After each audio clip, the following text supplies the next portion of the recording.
nama saya Shirla Adehelia dari kelas 02 SIDP 002 Sastra Indonesia Universitas Magelang.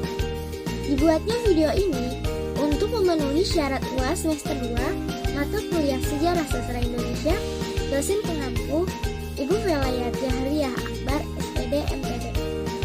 Di sini saya akan memaparkan dan menjelaskan materi tentang Balai Pustaka dan Penjaga Baru. Latar belakang Balai Pustaka merupakan suatu angkatan yang sangat berpengaruh kepada perkembangan perpustakaan baru, terutama yang tertulis dengan huruf Latin.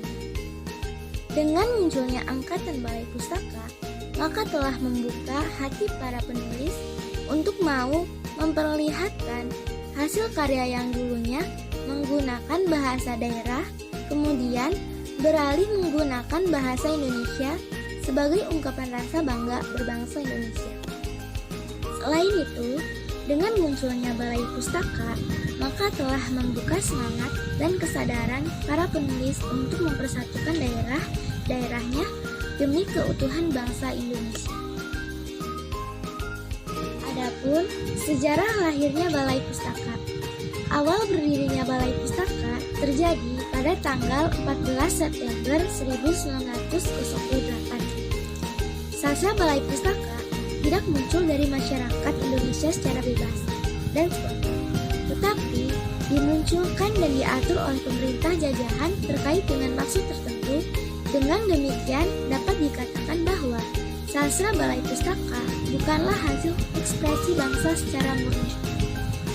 Balai Pustaka membahas tentang istiadat dan percintaan pada unsur intrinsik gaya bahasa yang digunakan karya-karya Balai Pustaka. Menggunakan perumpamaan klise, menggunakan bahasa pepatah-pepatah dalam bahasanya, serta gaya percakapan sehari-harinya. Alur yang dipakai adalah alur datar atau alur lurus dan akhir cerita tertutup. Adapun ada beberapa ciri dalam angkatan Balai Pustaka, yaitu 1. Bersifat kedaerahan, 2. Bersifat romantik, 3. Bertema sosial. Adapun ada bacaan yang populer dan terkenal pada angkatan Balai Pustaka antara lain Balai Pustaka yang populer 1. Siti Nurbaya yang berjudul Kasih Tak Sampai, 2. Yang berjudul Azab dan Kesara. Balai Pustaka yang terkenal 1. Merari Siregar, 2. Marah Rusli, 3. Abdul Munis. Nah, selain saya akan menjelaskan tentang Balai Pustaka, saya pun akan menjelaskan mengenai Penjaga Baru.